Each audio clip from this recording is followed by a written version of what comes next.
Hello everyone, it's Kissy. I wanted to do a quick video to talk about trusting your intuition, the imperativeness, it's imperative to trust your intuition. You'd be surprised at the things that people do. Now, the problem is, if you're an overthinker in many ways, like I might be, you'll notice patterns that don't make sense, at least initially. But it's like putting all the pieces of the puzzle together in a moment. Once somebody makes you skeptical of who they are to you, once there's a red flag, you can't help but to observe the patterns of these folks. These patterns are, for example, on day one, they'll show up and they're friendly, talkative. And then on day two, they'll show up and they're putting on, I'll give an example. My daughter and her boyfriend, from day one that he would come over, he was constantly talking about, it felt like he was projecting a lot of his grandfather's passing and how we have to appreciate people while we have them. Mind you, my father was on his way to visit shortly after I met him. And my daughter's boyfriend, long story short, you would think this has nothing to do with that. And he may not consciously be doing it, but it's a symbolic language that I'm referring to. He's bringing up value, oh, I miss him now, regret, and he had a lot of regrets or this and that. And I get it. This is how people talk. I talk like that, when you're having deep philosophical conversations and all of that. But I realized that it was like a spirit behind that's trying to remind me or teach me something I don't already know. Or now, after my dad was here, if he was projecting thoughts, mind you, they're both the same sign, my father and my daughter's boyfriend. And so it's like you can hear my father's inner dialogue coming through this kid as if it's being the messenger for him.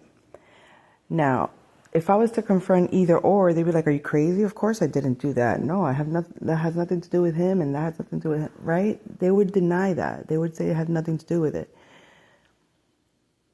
But when you're the receiver of the message, and you know when something is off, or you know where something should be, or you know what things are. I know my father's older. I know I should value and appreciate him. I know, and I do very much. I've always had a good relationship with my father. However, people do change. Time does change us. Situations and the people we surround ourselves with also affect us. So if my father was in the last, I forgot how many years that he was away, before I saw him this last time, maybe 4 years, 3 years, 5. A lot has happened since, right? So when we're interacting, I'm not responding in the same way I responded in the past, which brought out a lot of his shadow aspects, things that I observed him doing that I didn't express all the time, because it wasn't like how to put it. I could see how he was with others. I could even see how he was with me. But I was focused on helping him resolve something in his life where those things were taking a put in the background. I'm not gonna really hone in on these things right now, because this is precedent. This is more important to deal with, what he was dealing with on the surface. Once I see that on the surface, that all of that was a waste because he wasn't listening to me anyway, I let him do what he does. When he comes around this time, I don't have the tolerance, the patience, the time, or the energy to let things slide, let things go under the radar, pretend that things are one way when they're another, act like I didn't hear that in that statement, act like I don't know where that statement is coming from, act like I don't see where it is, all of that. So on the onset, when you bring on a conversation that I know it's an indirect, that's in Spanish, una indirecta. Like they act like we don't know what indirects are. And let me clarify what an indirect is. It's, I'm going to talk to you about quote unquote someone else, a quote unquote a different scenario that supposedly has nothing to do with you but has everything to do with you. I'm telling you this so you get the subconscious message that this is directed to you. But I'm going to act like it's to somebody else so I don't have to directly say it to you so that it doesn't instigate an argument with you or a debate with you or a clash with you of some sort. But I'll still get my way because if you catch the drift, how they would say, then you just accommodate me and understand that this is a problem for me that I'm not going to tell you directly, but I'm going to imply it so that you follow suit. I don't play that.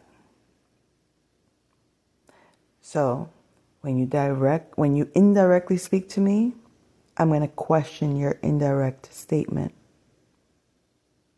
and get you to open up about that, because that's how you get it out into the surface without being too invasive, just asking questions. So a good example would be, I made a dinner that he didn't think was fitting for a king. Some way, somehow, he assumes that because he has a wifey, baby mama, that's my age, this is my father. Some way, somehow, because my mother catered to whatever, he was catered to by my mother. And then when he decided to get his mistress, who he created to be his baby mama, who he made his number one, his wifey, abandoning his family, all of a sudden his young wife became very, unlike my mother who protected his interests, unlike my mother who didn't demand much out of him because she didn't want to ruffle his feathers, she didn't want to piss him off, she wanted to ensure to the point that she would, when we would get out of hand, her threat to us was, behave yourselves, do you want your father to leave us? And then what? This was her way of dealing with it. Because of her abandonment wounds. She was never raised by a father. He must have left because the kids were bad. Or some stupid shit in her mind.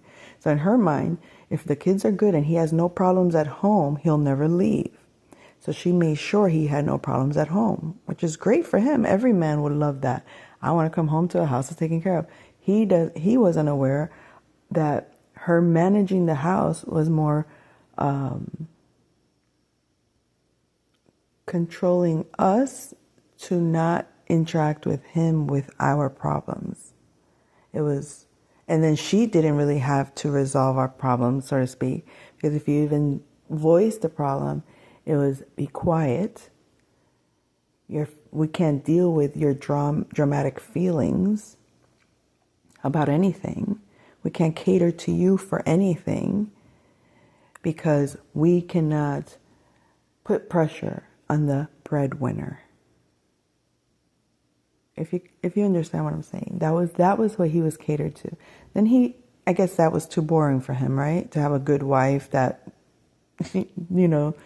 loved him, took care of him, fed him well, kept a good home, took care of the kids, did everything for the kids.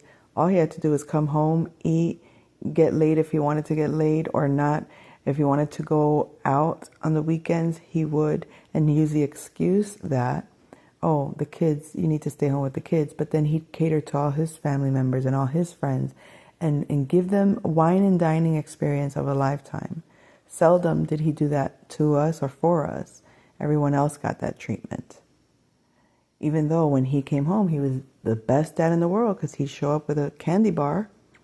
He'd show up with, hugs and kisses and praises and lots of pretty words. And, we just loved the little, few minutes that we could get with Dad. He was a fun guy.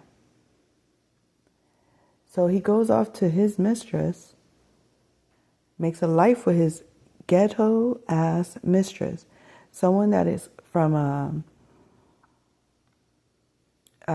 uncivilized society, so to speak. This woman is campesina. That means she's from she's a countryside folk, and by that I mean where their mannerisms, their way of talking, like uneducated, basically, less educated, of low means. And this isn't judgment on them. It's just the status. My dad and my mom were always hardworking. Were always brought up in a decent family, a family of, of good standing, all of that stuff for the most part. So for him to do that, he had a king complex. Oh, he's wealthy. To that person and her family, he was a wealthy white man because he came from the United States. And that's always been his thing. Every time he's the gringo, right? Every time he visits DR, the Dominicans would see him as the white man, the wealthy white man. And in our country, if you're in the United States, most Dominicans could attest to this. Most Hispanics, Cubans, Puerto Ricans, maybe even Jamaicans, can attest to if the family in the islands somehow assume that the family in the United States are wealthy. So when you visit, they're like, gimme, gimme, gimme. Oh, did you bring me? What you got for me? And they would be compelled to go over and come bearing gifts and come because, of course, we're just so wealthy, not realizing, no, it's a struggle life here too. Maybe better than over there, maybe more opportunities than over there, maybe quicker ways to make a buck, if anything. But that mentality is what he got, he fell prey to. He saw an opportunity, like, damn, with this amount of money, I can control all these people. And by control means they're all mine. They'll all do my bidding, her family. Why? Because all they got to do is, oh, I want this, oh, I want that. They're going to treat him well because he's providing the things that they want. They're going to treat him well because they're providing the things that he wants. So, sure enough, they treated him very well, as long as she got her titties done, as long as she got her belly done, as long as she got all the, all the ways that he can improve her looks so that she could be the whore that he needed her to be, so that she could be the sexy beast that it's like build a whore to my liking. And that was fine until life happens. So now they have a child together. The relationship was starting to become toxic because the pressures. Mind you, this is all living a double life. 6 months here, 6 months at home with my mother, 6 months back over there, pretending, oh no, it's over, then gets back with my mom. Then when the pressure gets on over here, or things get bored over here, goes over there. It was going back and forth here and there.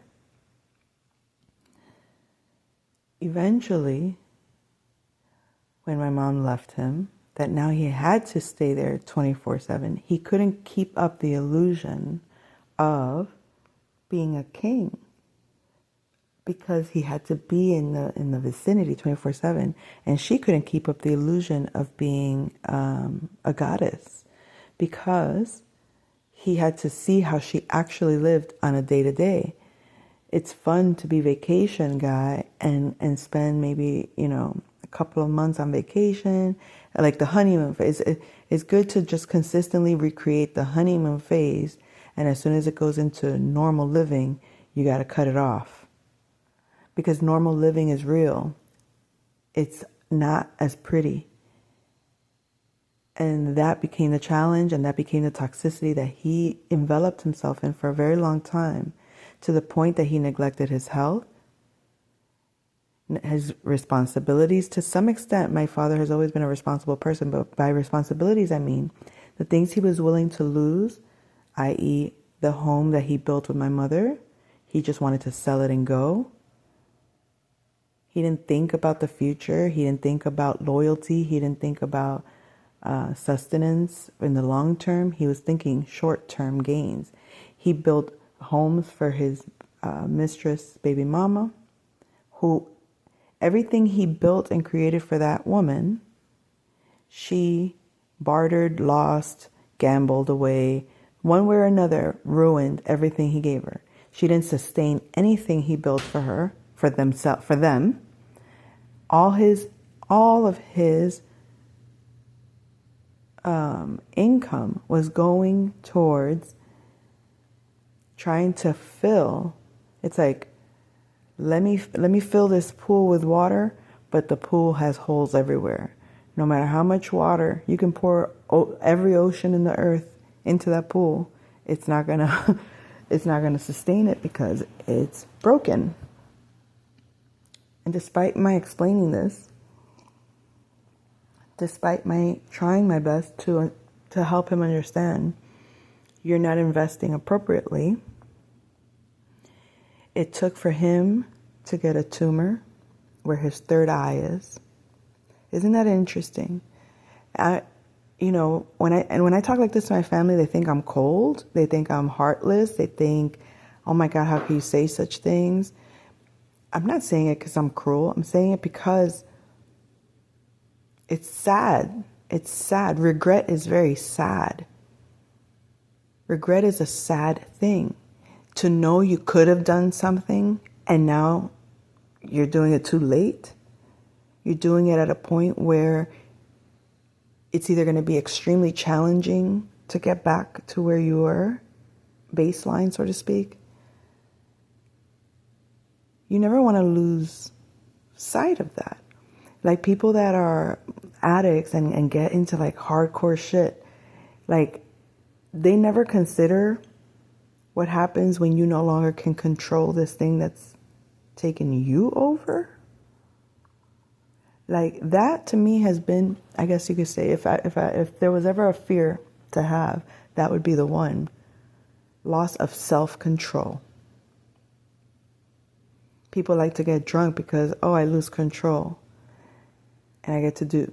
Yeah, well, if you're going to lose control, make sure you're losing control in a safe environment, surrounded by people that love you, so that nothing bad happens to you.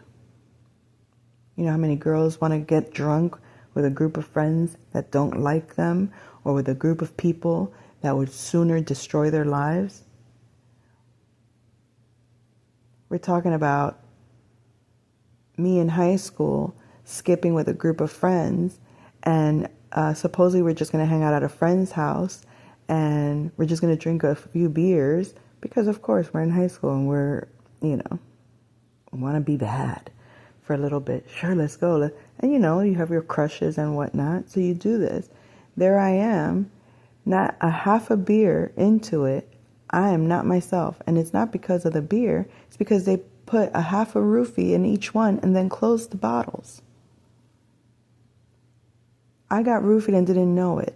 And luckily, the one friend that did not drink, and the only reason she didn't drink was because of the fact that her mom was picking her up early for an appointment. Otherwise, she would have been in that situation with me. The other one didn't do it because she was pissed off at her boyfriend. So I had two friends that were not drinking.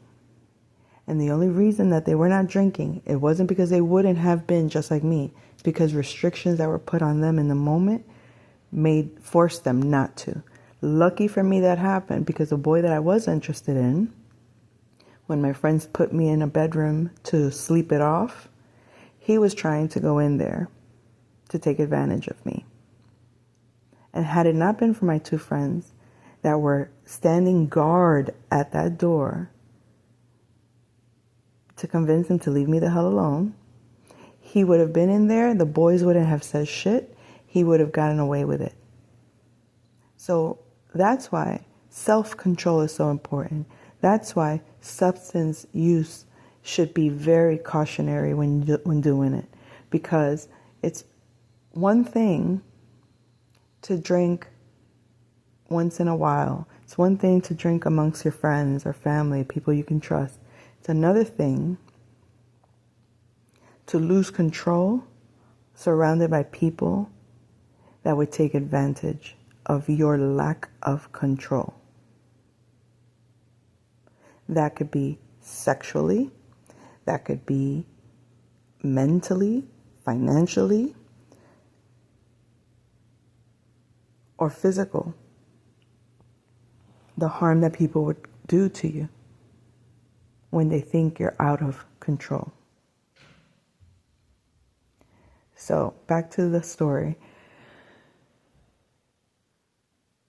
It required the dynamics to get so toxic, abusive, argumentative, dismissive, disrespectful. I've always said, once you disrespect with your word, once you start calling people out of their name, once you start being dismissive with your words, you already lost respect. You already lost respect. And if that's not addressed and fixed, it's only going to lead to emotional and mental abuse and physical abuse. It doesn't get better. It only gets worse. So why waste your time? Once you see those indicators and you try to work it out from that point and you don't see a solution, this isn't for you. Get out. But people don't listen. And I'm speaking from my own experiences. So I'm not saying it pointing the finger like, ugh, I wouldn't do that if I were you. No. I would say, that thing that you're doing, I've seen that before. Let me tell you how it played out in my life. Now you do with that what you want. Take it or leave it. Most people act like they take it, but they really leave it. Go through it again. Then they come back and then they tell you about it again. And you're like, yeah, but we had that conversation last time. Remember I told you? Yeah, I know, but... And then they give you more scenarios, more reasons why, more this. So it doesn't matter. Now it gets to the point where you get that advice from me one time. Come to me twice with the same bullshit. I'm going to tell you handle it. But I at least give you that one time. I was never given that opportunity. Or let me just say, seldom was I given the opportunity for someone to say, this is a boundary, and why it's a boundary. Make it clear of what the problem is. Or else, blah, whatever that is. How it was done with me was, I inadvertently crossed a boundary that I was not aware of, and I was met with a punishment for it, however you look at it, whether it's being screamed at, yelled at, being reacted to violently in some ways, being reacted to, never being warned, never being told that's wrong, never being told, why are you saying this? Why are you doing this? What? Nothing. No questions. It's just a reactive, boom, you can't, how dare you? And that right there then brings up why would you do this? What did I do that made you think that that was okay? What boundary did I cross with you to make you cross that boundary with me? That was a mistake to even question that behavior. Because if I can't make one mistake without it being a punishment off the bat, no, there's no justice system in that. There's no justice system in that. And if somebody has no mercy that way, they don't deserve to be around you. They are a danger to your life, 100%. So I know exactly what boundaries need to be. The problem is we make excuses for people we love because we really want the best for them. We don't want to see them in regret. We don't want to see them in pain. We don't want to see them in circumstances that we know are not good for them, circumstances that we also know might require for us to help them get out of it, circumstances that would require for us to now have to fix because they don't have the means or know how to do so. So it's like, if you're going to depend on me to fix your problem, and I'm telling you this is going to cause a problem, and you choose not to listen to me, then you can't be part of my company, because you're a distraction. You're a problem. And if you're unwilling to manage yourself, I understand corporations require managers. I think right there that it's like, maybe that's the problem with the system. The fact that a manager's job is not to keep you in check with your behavior. A manager's job is to ensure that everything is running smooth. That if you encounter a problem that you don't know how to solve because you're new to this, then I am there to show you how to solve it. It is your job to maintain the know-how that's been passed down to you. That's a manager's job. But most managers are mitigating relational problems, personal mental problems, personal life problems that have nothing to do with the job at hand.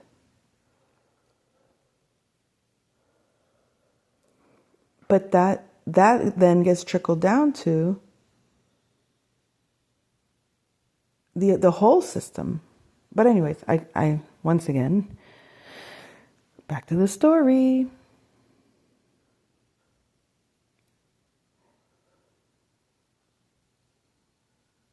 My father's situation when he came the last time that he came to visit, I was just steady keeping my boundary, steady questioning the motives for the statements, the motives, questioning the processing of actions. Because once you know what anxiety looks like, once you know what overthinking looks like, once you know what creating problems out of nothing looks like, it's easy to walk somebody through that and be like, is that necessary? Is that the best use of your energy right now? Do you have to do this now? Or do you create the urgency in your head because you have so much anxiety you feel like you have to do something? Is worrying so much a part of your day-to-day that you act on it unconsciously? And when somebody tries to explain this to a person like this, they become very volatile, very defensive, very antagonistic, very dramatic, very sensitive. And by sensitive, it's not the same as like, oh, this is a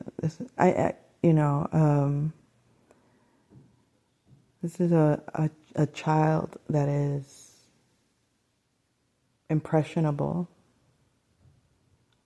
and we gotta, be gentle. No, sensitive as in triggered sensitive because of the lack of work that one is willing to do with themselves. So, back to the boyfriend thing is where I was really going with everything. But when he was saying, oh, cherish and cherish, it was almost like a judgment, like, despite all of this, because he's my father, appreciate and spend as much time with him and love him so much and take care of him so much because, he's an older man and the time is limited. We all pass on eventually. I get that.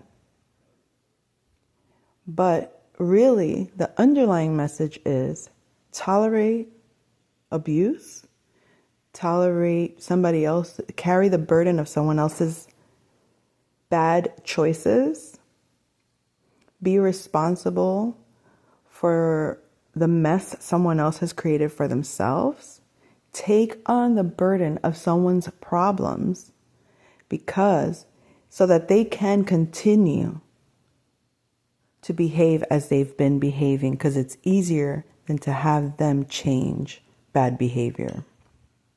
And because I refused that, it's seen as cold, heartless, or whatever. Yet, when that same advice was being given to my mother, when I said you shouldn't tolerate that behavior, not because I'm telling her what to do in her relationship with my father, but if she's calling me every day miserable and complaining and bitching and getting sick and high blood pressure and stressed out and, oh my God, why are you still tolerating it? Like, what is the responsibility that you owe to this person to live your life miserable every day? Nothing. In reality, your children are grown. You have your own independence financially. And if anything, this person is affecting your finances negatively. It's taking the peace out of your space. You can't even be in your own home at peace mentally or emotionally. So then why are you tolerating, the false sense of loyalty? Because I vowed when I was 19 to marry him for the rest of my life and to be stuck to him for the rest of my life. No, and it's not like, now that he's old and sick, abandon him. No, when he was healthy and at his prime, he abandoned you and didn't look back as to how you were going to survive when you had been dependent on him your entire life with him. Because you insisted, no, you don't have to work. I'll take care of you. I got you. Just take care of the kids and I got you. But as soon as those kids were grown, you didn't got her no more. And basically told her to figure it out. Oh, you were so kind. You waited till the kids were grown and out of the house.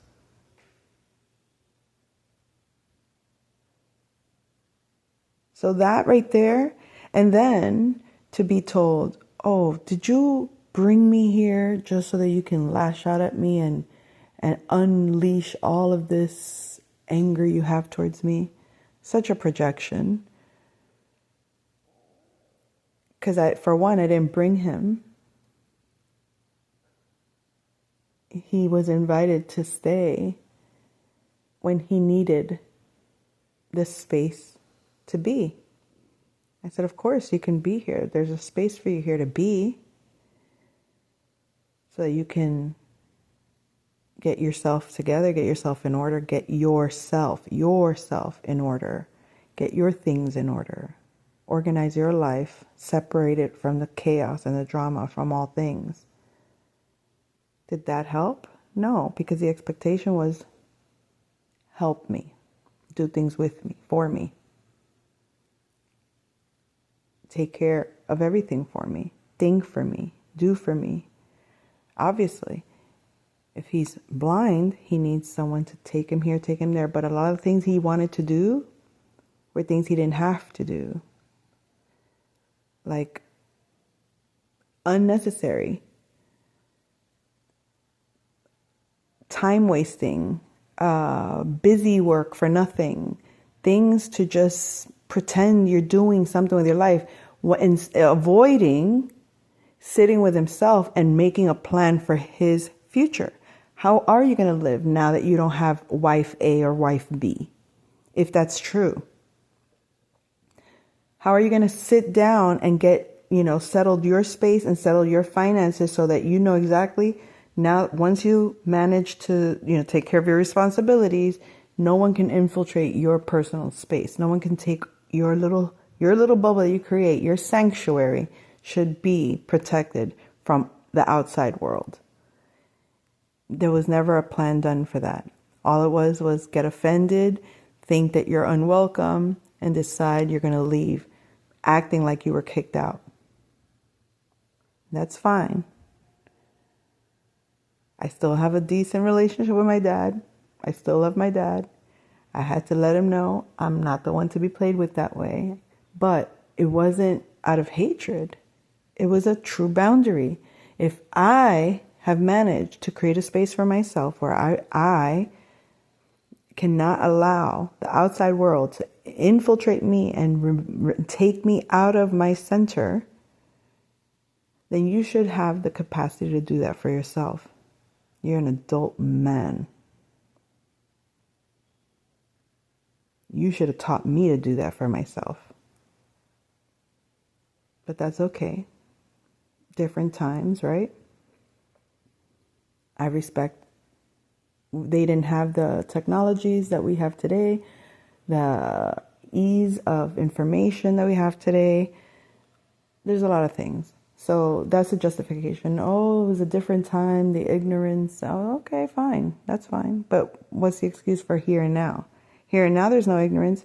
Here and now, you can learn new things. Here and now, you can adapt. Here and now, you can create. Oh, but now you want me to empathize with, now you're too old. Now you're too unwell. Now you got nobody. Like those are just the things that regret makes you talk about. And I'm not the person to sit in that energy with, because I'm not in that space. I don't have regrets. And I'm sorry that you have regrets for your life. I can only hope and pray that your life is abundant, that you redeem yourself with yourself.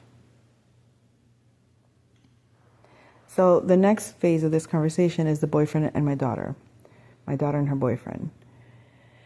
These are kids, okay? Late teens, early 20s.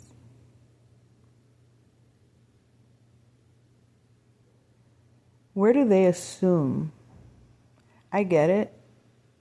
They grew up in a different era. He's very, quote unquote, woke. How he loves to talk about how he's so woke.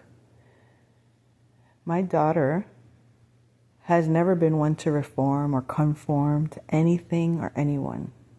Not her father, not me. The child has absolutely no regard for any other person. Ever. She never has. Never. I'm not saying that to be cruel. I'm not saying that to be evil. I'm not saying that to make her look bad. None of it. I actually admire her independence and all of that if she was to channel it correctly. But from the state of mind in which she does this, comes from a very, what's that word that people use? Entitled place. She was born entitled. I didn't create an entitled child. I never gave her that special privilege to think that she can get away with something her brothers couldn't get away with, or that she can do things to other kids that other kids couldn't. You know what I mean? Like she was never brought up to believe that the rules don't apply to her. She was always brought up to understand that the rules are there for her own protection, to keep things in balance.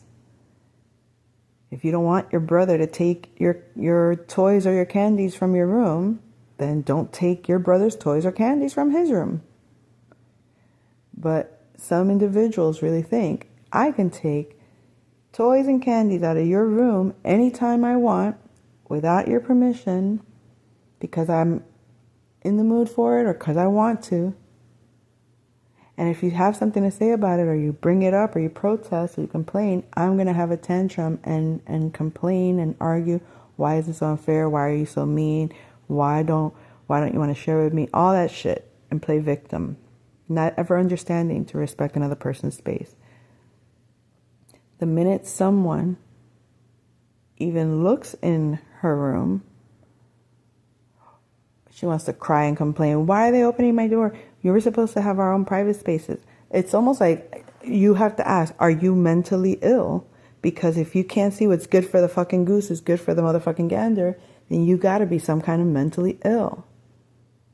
How do you just block out that you're entitled to have your space to yourself, that nobody should penetrate your space without your authority, but you don't see a problem with doing that to everyone else. So that's the first issue with this child. Then she has this boyfriend who thinks he's woke, who thinks he's going to pull the wool over my eyes and talk about how he's a hustler, how he this and how he got that and how he spoils her. He got this money. And it's like, it's very cute. It's very cute. I love that you love my daughter. I love that you could take care of my daughter. If, according to you, you take care of her. You buy her nice things. But you still live at home with your mom and your grandma. And there's a reason why they're constantly bitching at you. There's a reason why they're constantly fighting with you. Because if you were doing your duties as a man of the house, I doubt that would be an issue. And if you were really the kind of man you say you are, if they were jacked up in terms of not respecting all the things you do as a family man or whatever, you would have long been on your own as a man and figured out a way to do things on your own. Hustle to get your own space. Hustle to have your own, you know what I mean? If that was the case, but I know it's not the case. And then, so it's okay to bring my daughter over there, knowing that, claiming that, no, they have to respect that that's your girl. Okay, if that's the case, and you live with your mom and your grandma, and they have to respect that you're there with your girl, all right then, live with those consequences. Let's see how long it'll be before they are going to look at you as to, why are you bringing this person in our house, disrespecting our space? Now my daughter wants me to allow her boyfriend to stay in my house. I'm a liberal type of person. My boyfriend used to stay at my house when I was 17, 18 years old because he lived 45 minutes away. He worked closer to my home. He worked late hours. My parents let him stay at my house. Mind you, I've been working since I was 14, contributing, or at least my contribution to my parents or to our home was me taking care of myself so that they didn't have to. Relieving them of their responsibility to me, making myself independent so that they have the ease and flow with their funds and their minds. They didn't have to worry or concern themselves too much with me. As long as I wasn't bringing problems to them, they couldn't really say that I was a burden. I was taking care of me. And then my boyfriend being there was actually a benefit to them, because it's a benefit having me there because I'm contributing to the family household. I'm managing myself. And now I have a boyfriend that's also contributing to the household and manages himself. So when this boyfriend took me to go stay at his house, he didn't live inside his mother's house. He had what's called an efficiency, like a little apartment adjacent to the house. So that was my little space to be like playhouse or whatever with my boyfriend. But he was taking care of his responsibilities in his mother's house. I was out of his mama's way. I was not interfering with her lifestyle, her home. I wasn't bringing my drama into her home. I was in the little apartment behind her house. So I was like a tenant in her house, keeping that space, well for her. And she loved having me there because it was a benefit having me there. Because not only did I take care of my space, I helped her in her space. I gave her good company. I didn't give her problems. So, like, when you're dependent on someone, you need to understand that if you're going to be dependent, number one, what entitlement, what demands do you have? For my daughter to think that I should just say yes when she doesn't even manage herself in my home, when she doesn't bring peace into my home, when every time I do give her a little bit of leeway to have her friends over or to bring her boyfriend, she never follows any of the rules that I established before I agreed to the terms to say, yes, your friends can come over, but keep it down, or no coming in and out of the house after so many hours. No, they want to disrespect all boundaries, all boundaries.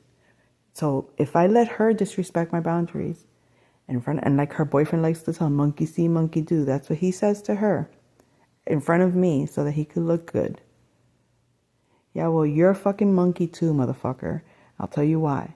Because the last conversation I had was directed to him personally. Why are you still here after this time that I said you needed to leave? Why do you have to wait for your ride all of a sudden? Why didn't your ride get called to come before this time? Because you knew you had to be gone before this time. Why are you playing stupid like I'm stupid? Oh, I'm supposed to have consideration because you're just a young boy. But of course I have consideration. I have the same consideration for him that I would for my own son, that I would want people to have for my son. My son was at his girlfriend's house. What I would expect is that if my son went to his girlfriend's house and her parents said, son, you can stay here, you can spend the day here, but please, you need to be gone by 10 p.m. I want my doors closed by 10 p.m. That my son is not going to disrespect that family, and he's going to make sure that he's gone by 10 o'clock. That's the right thing to do. So why does my daughter's boyfriend seem to think that midnight is normal after I said 10 o'clock? Oh, my bad, we fell asleep. Oh, my bad, my ride's on his way. Oh, my bad. What, my bad? Yeah, you're bad. Exactly. You can go now. But why does he do it? Because monkey see, monkey do. Why is my daughter not maintaining that boundary? Why is she not afraid to tell him? Or why does she think it's okay? Like she should respect my boundaries to the point of be like, my mom said you have to be gone by 10, leave. She should want him not to look bad in my eyes. What she doesn't realize is that he does look bad in my eyes already. First, she looks bad because I already don't trust her. I don't do the deals with the devil anymore. I don't deal with the devil. And the devil to me is, you don't honor your commitment at all. We made an agreement. We talked things out. You said you wanted this. I said I wanted that. We said, okay, all right, that sounds like a good plan. And it never goes accordingly. She gets what she wants out of it. I don't get what I want out of it. So I stopped making that deal with her. Now the deal was, oh, you want that? Okay, we'll do this first. So I started making her do the things that I needed from her first for me to agree to her terms. Half-assed most of the stuff that she had to do, such as clean her space, her room, her bathroom, her dishes. All of it half-assed. Cheating her way to getting it done. Cleaning wasn't actually cleaning, it was hiding messes. That's unacceptable. So because I already know, oh, you know what? No, now I got to inspect everything. You're making a deal with you creates more work for me, so I'm not even going to bother making a deal with you. Just don't ask me. My home, off limits. Completely off limits. Don't invite your friends. Don't invite your boyfriends. You want to have fun with them? Do everything you want out there. Out there. In the real world, go do it out there. Go do it in their houses. Go spend your days over there. Go make the messes there. Go do what you do out there. So that was the next step. Nothing in my home. Oh, you don't want to comply and do A and B in the house just for harmony's sake, just to keep, us in good terms. You don't want to show me that I can trust you, that you can keep your word, that you can be responsible. You don't want to show any of that? Okay, fine. Don't worry. Now I'm not responsible for you either. You want to come and go as you please? Just know my doors open at this time and they close at that time. You're either here by the time I'm closing my door, and if you're not, you can stay gone and come back when the doors open the next day. But guess what? My mind is not going to worry about you. It's not going to ensure, are you home safe? You know what I mean? Like, because that's what I would have done. That's what she's counting on. Oh, I'm just going to go out and do what I want. I'm not even going to text her and let her know I'm safe. I'm going to let her worry about me. Oh, you're going to let me worry about you? Okay, bitch, then I'm done worrying about you. I don't worry about you. Good luck if anything occurs, because I'm not the one calling around looking You can go missing for fucking a month and you're not going to hear me questioning nobody. You better rest assured that I'm at peace. Like, you are not my responsibility. I do not worry about my son in the military. I'm sure he's following the rules because there are curfews over there. There are limitations. If he does anything crazy out there in the streets, drinking, get in trouble of any sort, there's going to be major consequences. And if that's his life already, so I don't have to manage that. He's, quote unquote, a grown man. So,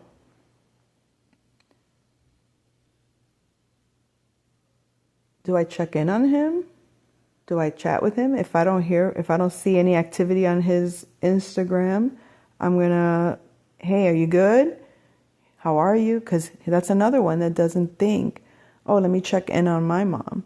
But I've accepted this how he is. He's not the kind to be like, it's my responsibility as a man to make sure my mom and my little brother and sister are doing well. No, he's living his life. Okay, you're a grown man. You're an independent person. Go. You flew the coop, whatever, you can go. Live your life. But I'm still your mother, and I still love you, and I'm still concerned for your well-being, so I will, every here and there, hey, son, you're good? Yes, okay, love you. That's all. How are you? Everything? That's it. I'm not going to enforce, you better this and you better that. But I can joke here and there with him about it. I would like it if he was more involved. But hey, everybody has their way. But when it comes to my daughter, this is a lack of respect. This is a lack of accountability. This is a lack of responsibility. So she truly, genuinely believes, because I'm her mother, it's my job to appeal to her. It's my job to agree with everything she wants. Like, I don't know where that ridiculous mentality came from. But hey, let her believe what she wants. You don't respect the space that you depend on, you can go independently make your own space. And some of these girls online that are readers, that are younger, don't even have children, some of them. And even if they do, there's like this entitled thing where they want to talk about this karmic mother. You know, when you know they're talking about their own, right? And some of the some of it just doesn't sound right to me. It sounds like a lot of they want to brag about, yeah, this old bitch is jealous. She's jealous because she didn't do shit with her life, and blah blah blah. You know, all this kind of stuff, hating. Right? And you would think, oh, that person must be really fucked up. Mind you, it's very likely, but very possible too, what I mean. But what I'm saying is, if you were really in your divine energy as a feminine, you wouldn't be bitching about your mom in terms of, she hates me. I don't need anything you giving me that you took back. Like, in other words, oh, you're living in your mama's house, or your mama's paying your bills, or your mama's taking care of you, or taking care of your kids, and you're mad because she put a boundary on you. Now you think you can talk shit. Your mom put boundaries on you, so you think you can talk shit about her, as if it's her job to take care of you as an adult motherfucker. That right there is crazy. So notice I'm trying to look at things from the top down and from the bottom up. When I was at the bottom, meaning when I was a child that was dependent, I can see, yeah, I'm going to respect the rules. I'm going to respect. And yes, I'm going to even try to, how did I get out of the rules? How did I cross over those boundaries? Well, I took away any excuse that they can give me. Well, you want to go here to this party, to this thing? Well, I'm not going to drive you over there. Okay, I got a ride. Well, I'm not going to pay for, well, I got the money. Oh, I'm not going to pick you up. No, I got that taken care of. Oh, okay. Go ahead then. As long as you're taking care of it yourself, then go ahead, which is what I told my daughter. As long as you can do it yourself and you're not asking me to do it for you, then go ahead. Because for a long time, you never this, you never let me this, you never let me that. You want to control me. There's no control here. There's not never letting you. I said, if you can do whatever you want, if you can do it yourself, go ahead. And yet, won't do a single thing for herself, but get mad that I don't do it for her. I didn't get mad that my parents didn't do it for me. I did it for myself. I actually empathize with my parents. I would have worked earlier if I could. I'm not even joking. Go ahead, ask them. Ask my whole family. Ask my siblings that live with me.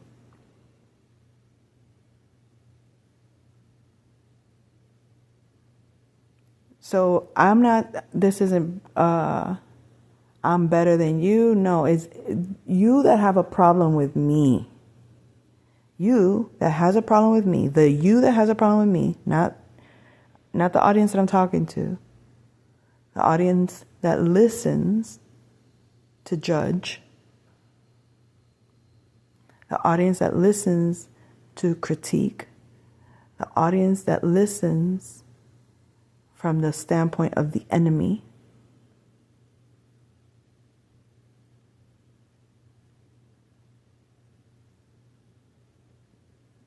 You want to talk on the character, on the facts, on the receipts.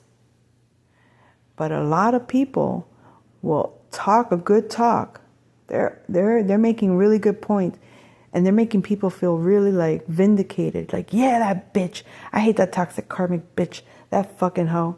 And they're projecting all this hate energy onto the divine feminine or the divine masculine. That in their own personal, if they were to look within and take care of their own personal issues, a lot of it would not be in the ethers as an entity that seeks to attack the truth. And those that stand in truth, the reason they still are standing on truth is because of the protection that comes with the insight of their truth, meaning like they can withstand the lies or the attacks because of how we can handle. That's what shows who we are. So don't tell me you're divine feminine, but your message of the karmic that you call the karmic is based on what that karmic ain't doing for you.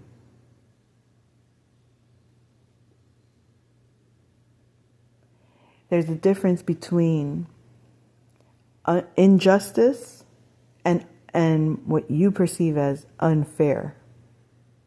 A lot of people are going based on what they perceive as unfair because they're not getting what they want out of people that don't owe them that. Versus unjust is getting what you deserve because people are playing dirty. Two different realities as far as I'm concerned. That's the message. I'll come back soon. Take care.